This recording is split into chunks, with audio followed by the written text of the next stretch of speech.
Welcome to episode 7 of the Ultimate 216 show.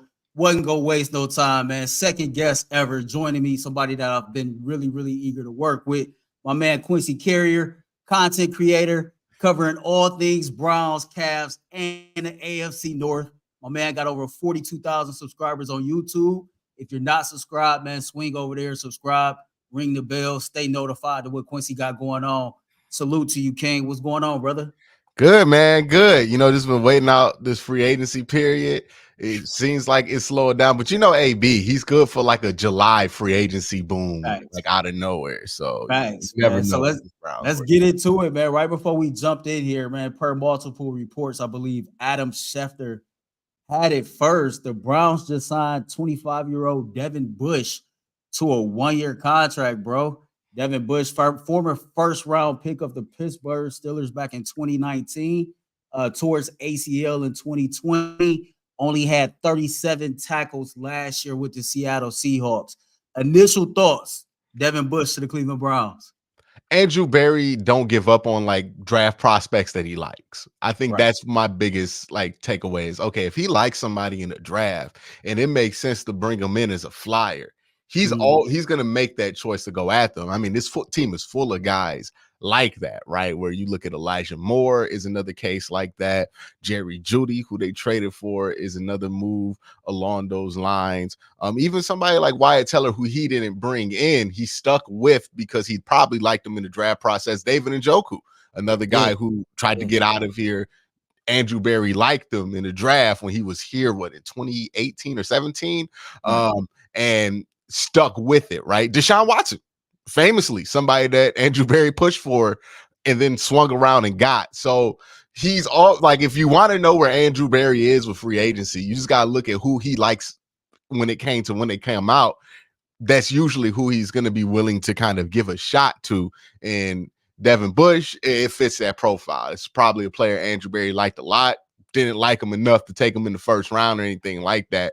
But, now that he's available, you see if you can find a supporting role for him and maybe find a way to play him in a way that makes sense for him and what his skill set is now, which is very different than what it was when he was coming out of Michigan. Yeah, I absolutely agree with that. Just looking at the 1-year deal, coming off a down year in Seattle, you would assume he's signing for probably the veterans minimum. A lot of what you said makes sense to me. Andrew Berry, he loves guys that he once sought after in the draft. I think the man loved projects and giving people a second or a third opportunity to prove that they can play. And what ultimately ends up happening is that these dudes pan out and showing that they can just add anything to the Cleveland Browns and achieving the ultimate goal, then the Browns end up with a steal, right? Mm-hmm. Devin Bush is never probably going to be that superstar player that he was projected to be when he was drafted. But if he can turn out to be a serviceable role player and a guy that actually, has his assignment, goes out there and execute and be productive, then that's another steal for the Cleveland Browns. Here's a guy that's, like you said, it fits the mold, 24, 25 years old, has had some issues, whether it be injuries, on field, off the field, maturity issues, etc. And Andrew Berry gets his hands on these type of players, and hopefully, like with the culture of the Cleveland Browns, to be able to develop those dudes here. And it'd be really interesting to see, what he can get out of Devin Bush. I wouldn't look at this move as being done addressing the linebacker position, but it's definitely a nice quality move for a dude who at one time had a lot of upside and a lot of potential. Yeah, I mean, he's going to be competing with Jacob Phillips, right, for that kind of a role there. They already had something carved out for Tony Fields.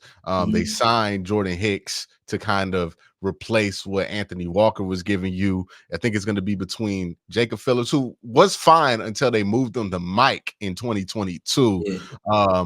And Devin Bush to kind of battle out for that will spot, that Sione Taki run thumper kind of role there, because we know JOK is going to be taking over the middle.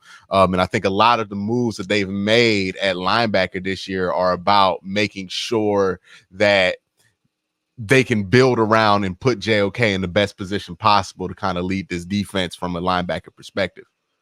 Yeah, absolutely. We had DeAnthony Bell on our show about 2 weeks ago, and he spoke highly about playing for Jim Schwartz, playing in this system.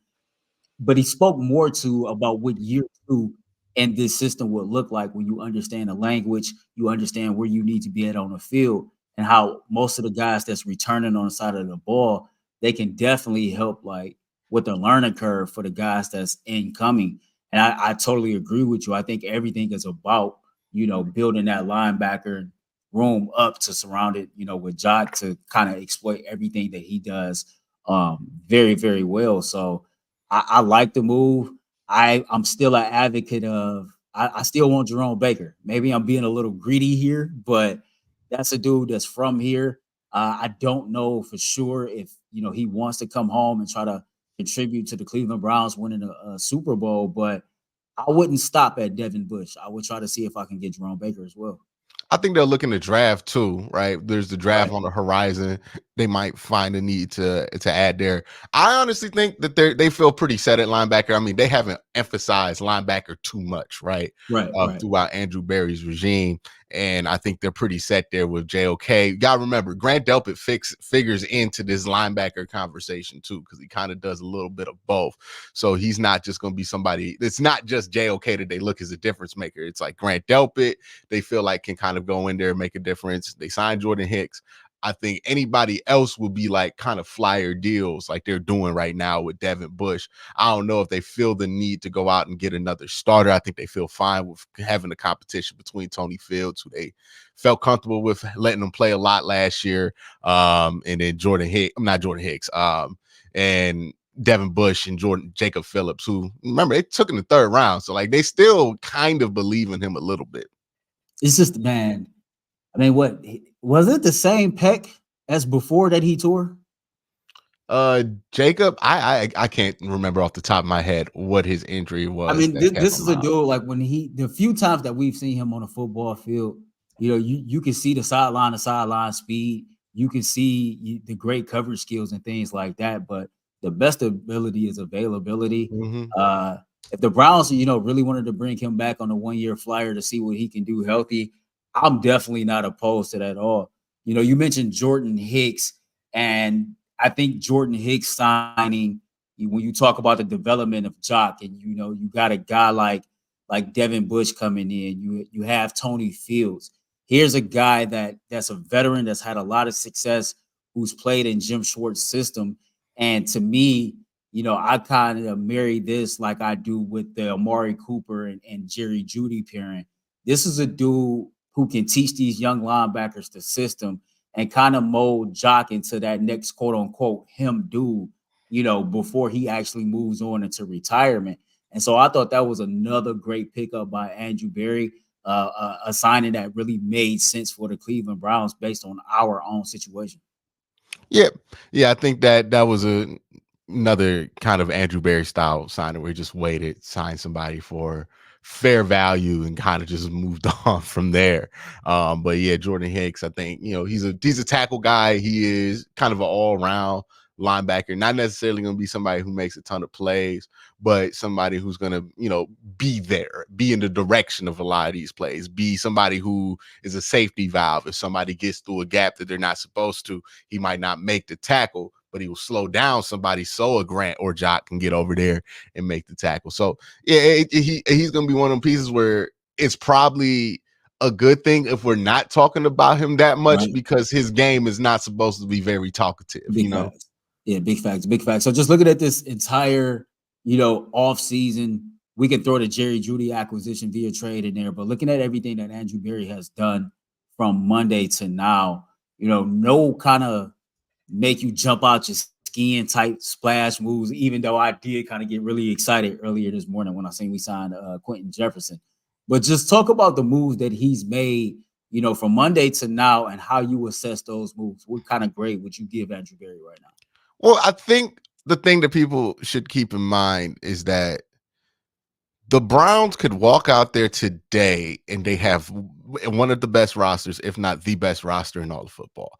The biggest acquisition that they're going to have is returning Deshaun Watson and returning Nick Chubb, right? There was no signing they were going to make that was going to be any bigger than that. I know the urge is when you see other teams get all these shiny new pieces, you're wondering like, where's your shiny stuff? You want to go on Amazon and order a package just because everybody else getting some stuff sent to them, right? Facts, facts.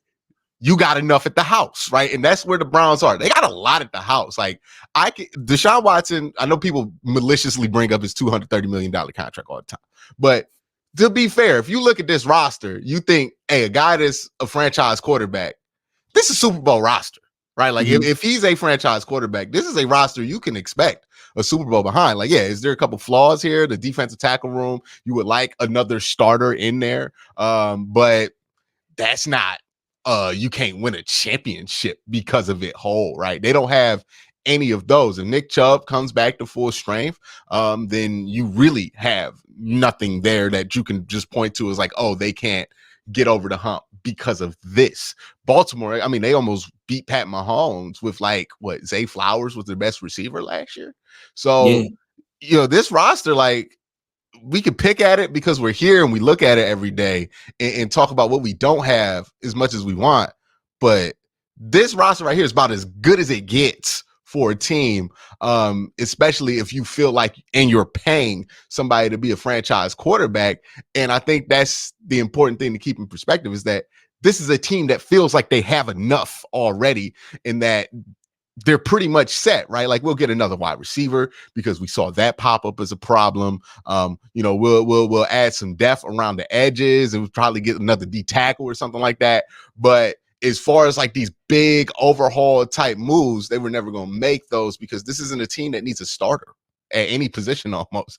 Like, this is a team that's pretty much set. They have starters and all pro players littered all over this roster in a way that most other NFL rosters aren't. And you look at teams like San Francisco, they're not signing anybody big, right? They've got one of the best rosters in football. They haven't done it for like the last 2 years. Last big move they made was for Christian McCaffrey. That was a trade during the middle of the season.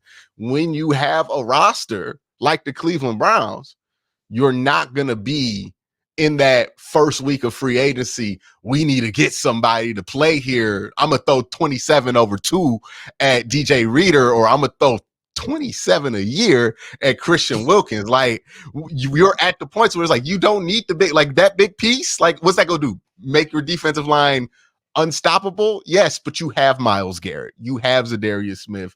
You have these pieces, and you should be able to do what you need to do with that. So, you know, I think this is a new spot for Cleveland Browns fans, especially of the last 20 years, where we look at our roster and we're not thinking we need a starter here, we need a starter here, we need to hit on the first round pick, or else we might not win 7 games. This team won 11 games last year, and 26% of the salary cap was on injured reserve. That tells you how deep that roster is and how good that roster. We were down to D'Anthony Bell in a playoff game. And nobody talks about that, right? We were down to D'Anthony Bell and Ronnie Hickman in a playoff game. Them dudes showed up and showed out too. Throwing the ball and Amari Cooper on limited snaps, and people like act like we should have just ran through that game, right? Like, that's how good the roster is. So that's just where they're at. They could get that low on their depth chart and still be a good defense, still have the expectations of being a dominant defense. And when you're that level of roster, you just ain't gonna make that many moves. And you've done it. You've done the free agency moves. Big facts, man. We got almost 400 people watching this. We got Quincy Carrier in the building. Shout out to everybody that's watching this right now. Make sure you like and subscribe to the Ultimate Cleveland Sports Show. Make sure you go over to Quincy's page, man. Like, subscribe if you haven't already. We're gonna take a quick break. When we come back, man, we're gonna have a quick conversation about Jerry Jeudy. Jerry Jeudy spoke to the media today. Gonna throw up a quote that he had to say, and we're gonna react to it. That's coming up next on the Ultimate 216 Show. And ladies and gentlemen, don't forget, man, catch all the Ultimate spinoff shows, man, the Ultimate Guardian Show, the Ultimate Brown Show with my man G Bush. You can always see Quincy pulling up on G every now and then. The Ultimate Cash Show with Mikey McNuggets and Jason Lloyd, and of course, another edition of the Ultimate 216 Show will be coming at you real soon. So I'm pretty sure you've seen by now Jerry Jeudy spoke to the media today, and it was 3 things that he talked about, that kind of stood out to me. One was the impact that he felt like that Amari Cooper will have on his life and on his career. 2, about, wanting to have a long-term home to play at and just kind of letting this season play out. And then at the very end of the press conference, he was asked about the comments that was made by Steve Smith, which of course he never really responded to last year. But Quincy, I'm gonna take this quote real quick and I'm gonna read it. This is what he had to say to that question. I always say that eye in the sky don't lie. Put on the tape, put on the film. Some games I didn't have my best game, but I'm going to control what I can control. If you turn on the tape, turn on the film, you really can see what I'm capable of doing, even though the stats not really showing what it's saying. And that was Jerry Jeudy when he spoke to the media earlier today. I think the Browns got a steal in Jerry Jeudy. I think the Browns got a dude that got a lot of potential, a lot of upside. And I get it. The numbers didn't match the draft status or whatever the case may be. But sometimes, man, when you get a fresh start in a new environment, I think that, that rose that grows from concrete becomes a real thing and not cliche. Yeah, and sometimes numbers can be affected by quarterback play. We know Russ has had his adventures trying to find the middle of the field, especially over the last couple of years. That couldn't have been something helpful for Jerry Jeudy, who's a slot specialist, right? Like that had to affect him. And even then, the numbers he put up were very admirable. I think people expect the production that that you would get out of like a Mike Evans or something because he was drafted in the top half of the first round. But he's put up admirable numbers. I think there's room to get more out of him. Hell, Amari Cooper was at a similar place. He was a little bit more than Jerry Jeudy, but Amari Cooper was like consistently low 1000s, right? Before he got to Cleveland. He gets to Cleveland, works with Kevin Stefanski, and despite having relative instability at quarterback, right, with Deshaun Watson being injured or suspended most of the time Amari Cooper's been here, Amari Cooper put up a career year in touchdowns the year before and a career year in receiving yards this year. And I mean, this is the best Amari Cooper that anybody's ever gotten, which is in Cleveland. Which is new for us, right? To trade for somebody with a big name and get the most out of them. Right? Absolutely right. Yeah, but that's what's happened with Coop. And, I think something similar can happen with Jeudy, especially if Deshaun stays healthy, because where Deshaun thrives is down the field in that slot seam area, right? Like David Njoku, his tight ends always thrive there. D-Hop is somebody who can get in the slot, put some damage down. That's always been where Deshaun Watson can do some work with. And Jerry Jeudy is the type of wide receiver that I think he could really do a lot with because he's super accurate when he's on. And, we've seen it even when in Cleveland, right? Deshaun will have balls that he throws where it looks like it got teleported into the hands of the wide receiver and they can just seamlessly run after the catch. And you put the ball in Jerry Jeudy's hands like that or David Njoku's hands like that, you can see where the success can be had on this offense. And a lot of the pressure's taken off of Jerry Jeudy, right? He was like a number 2 option in Denver next to Cortland Sutton. Now, I mean, teams are going to be worried about Amari Cooper first, David Njoku second. They're going to check what's going on with Chubb, and then they're going to look for you and Elijah Moore, right? So there's going to be some matchups that you're going to get. Teams aren't going to be so focused on you and trying to make sure they put you in the exact type press situation that you don't like, right? They're not going to be focused on making you uncomfortable. They're focused on making those guys uncomfortable, which means you got a lot of room to get comfortable and get some production there. So I think this would be a good move. You didn't really risk much. You traded what you got for Baker Mayfield and what you got for trading for Deshaun Watson. So I mean, you could just basically pair that up with the Deshaun Watson trade. And if these two have a great year, then all of a sudden that trade goes from worst quarterback trade of all time to an absolute bargain if you get a good wide receiver and a franchise quarterback for 3 first-round picks. Yeah, I seen that tweet when you put it out there. And I love how you kind of triggered the thought process of people. Because you even dropped the tweet under the tweet, for those who need the context, this is what it is. And I think it does set up to say, okay, when this thing comes full circle, this will ultimately determine, if this trade was a success or not. I think one of the things that I really like about it is this is a dude who ran a 4.4 at the combine. He's not a little dude. He's 6'1". Not only does he have speed, but he actually is a route running assassin, right? And I think that in most cases, you get dudes who have one or the other. You either get dudes who's really, really fast or dudes who's really, really good at running routes. And Jerry Jeudy, quite honestly, is one of the few who has the speed to take the top off the defense and can shake you up with the routes.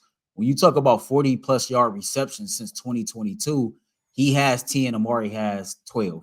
and you talk about this offense being more of an air raid type offense, more of a vertical type passing game, it'd be really, really interesting to see a motivated Jerry Jeudy kind of step up and show out. He's entering the contract year. Elijah Moore's entering the contract year. Omari will be entering the contract year. So this is huge for Deshaun, and this is huge years for all three of those wide receivers who's looking to get paid. Yeah, because if Elijah Moore and Jerry Jeudy have good years, then you can see how they can just cycle this in, right? Okay, we'll put Cedric Tillman here. We'll move Jerry Jeudy over to where Amari Cooper is. We can keep Elijah Moore at that like number 2, second wide situation. So yeah, there's a lot of room for guys to get paid. It's gonna be weird to see because like if Amari Cooper and Jerry Jeudy both ball out, they're gonna go with the younger guy, right? Like so is hopefully Amari gets his money somewhere else. But yeah, there's a lot of money to be had in that room. And if you're Deshaun, you got to take advantage of it this year. You got to stay healthy. Got to do what you can to make sure they can eat, win from that pocket so you can get as far as you can. Because, I mean, the weapons that you have on this offense, it would be less ridiculous if we didn't have this defense too, right? Like, I think that's another thing. Like, since we have this defense, we tend to think of the offense as kind of an afterthought. But think about how little it took offensively for this team to win games last year, right? Like PJ Walker went 2-1 with this team, and it wasn't like he was that's throwing Tyvus' favorite player, right? Huh? That's Tyvus Powell's favorite player. Oh yeah. Grinder. But it's something. There is something about that, right? Where you're able to win games. Like, I know people make it about Joe Flacco, but the Browns won games with 4 different quarterbacks last year. That's how good this defense is. If the offense can just meet it somewhere in the middle, if they could just be like a top 10, 12 offense, and you got something there. I mean, that's pretty Kansas City Chiefs like, right? Where the Kansas City Chiefs had the best defense in the playoffs. And then offensively, they didn't really put together any crazy games, but they were good enough to be in the top half of all those teams playing.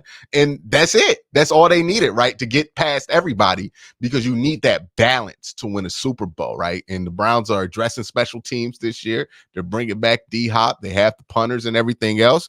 Defense, we know that's going to be solid. Now we just need to get this passing game where it needs to. Also, you got Nick Chubb sitting in the lair. And look, if Nick Chubb's 80% back, that's better than like 90% of the NFL.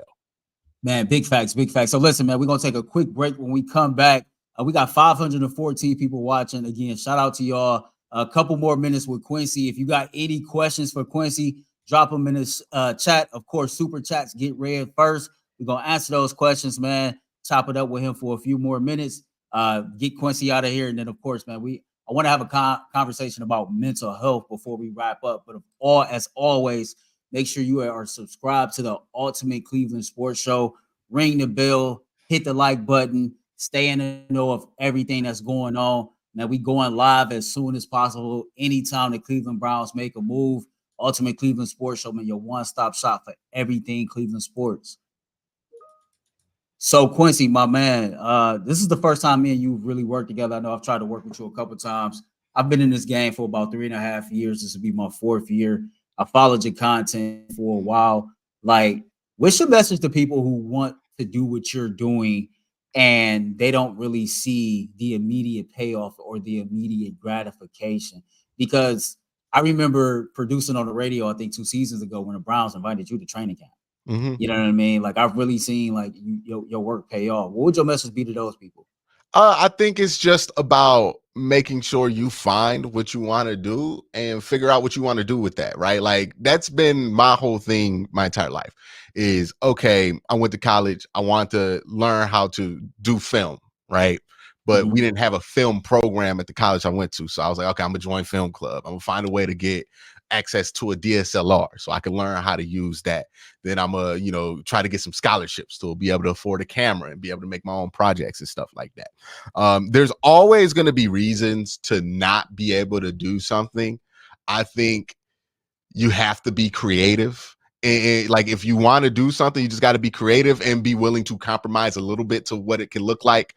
I think sometimes we get in this zone of, I know so many people that want to start a YouTube channel. I'm like, okay, you want to start it? And they're like, nah, I want to get the camera right. I want to get the mic right. I want to make sure that I got this background set up and this and that. I want to make sure I got an editor. It's like, well, it don't come pre-built. Like you got to build it, right? Like this is there's no get a content creator pack from Target that you could just buy, set up one day, you good.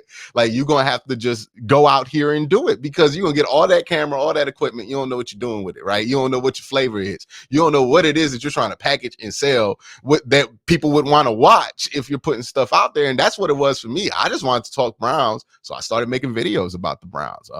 Colin Cowherd was saying something crazy, I responded to it, and then I kept making videos every week, and then you find your voice. I think it took me like 4 years into this to really find where my voice is and where I sit naturally at in this space and where I can grow. And I'm still continuing to go on that process. So that's my best piece of advice, is just, if you have something you want to do, find a way for you to do it now, right? Like if you want to get back into the gym, I know you got a million different, it might be something as simple as like back in the day, like people get on We Fit or something like that because they can't get to the gym. But there's always a way to get it done. You just got to be willing to do it in whatever way is possible that you can access it. And then you can keep doing that until you can access more. Like you just gotta find a way, that's the toughest thing, especially, in certain areas of Cleveland that we are all familiar with. It's not always, the opportunity isn't always there. Sometimes you got to do what you can to make it. And I'm not saying just because you hustle hard, it's going to happen, but it has a better shot of happening, right? Like if you try than if you don't. And so many people, this is my last story I'll get out before I go too long. In college, I remember thinking, I can't get no scholarship, right? I grew up in Maple Heights. I wasn't a great student in high school. My second year in college, I'm just happy I'm in college still, right? Like I was just happy to not flunk out. And my advisor, like, you can go for these scholarships. And he just told me to fill out all these scholarships, right? Shout out to Mike Bev. He told me, just fill out these scholarships. I promise, just fill them out. I filled out these scholarships. I went to the application. I ended up winning like 12 of them because so many people talk themselves out of filling out that application that it really wasn't that many people going for it. That is life, right? That is life. So many people will talk themselves out of really going for something that if you go for it, you don't have 100% chance. I'm not going to sit here and lie, but you do have a shot if you go for it. And you can feel comfortable and go to sleep, even if you fail, that you went for it, right? Like, hey, I went for it. It didn't work out. On to the next. But if you don't go for it, when you had the chance to, you always going to be thinking about that. So that's what I always think about, is how many people told themselves, well, I can't get no scholarship, so why fill out the application? Because real quick, that's bro, what everybody else is. No, facts, because I echo that. You know what I'm saying? You got to at least make the attempt. I've said before, if I got one opportunity to look up from my grave before they threw dirt on top of my casket, would I be satisfied with the life that I lived? Did I at least try to do everything that I wanted to do in my life? And if the answer is no, then that's a life that was unsuccessful. So I echo everything you said, bro. Really, really enjoyed your time, man. Really enjoyed you taking time out your busy schedule to spend some time with me. Hopefully we can do some more crossover work in the future, bro. Much love, respect, man. Peace and blessings. Keep grinding, man. Be great, spread love, all that good stuff, bro. And I'm here anytime you need me, man. Definitely, bro. Thank you for having me on. Thanks for being on, man. I appreciate you. That's Quincy Carrier, everybody, man. That was on the Ultimate 216 show.